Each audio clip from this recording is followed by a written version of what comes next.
Guys, তো তোমরা কেমন আছো? আশা করি ভালো আছো। আমি তোমাদের ভালোবাসা অনেকটাই ভালো আছি।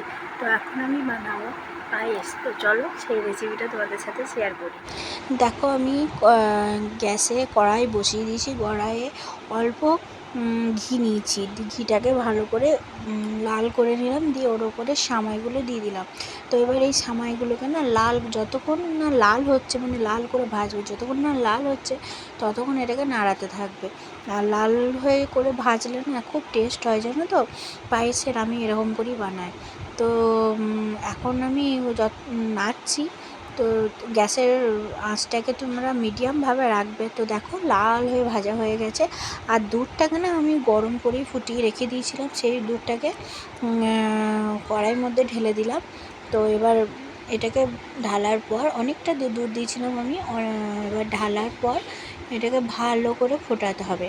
তো আমি কিছুক্ষণ অল্প আঁচে এটাকে রেখেছিলাম, দিয়ে ভালো করে যখন ফুটে গেছে তখন এর মধ্যে গরম মশলা দিয়ে দিয়েছিলাম।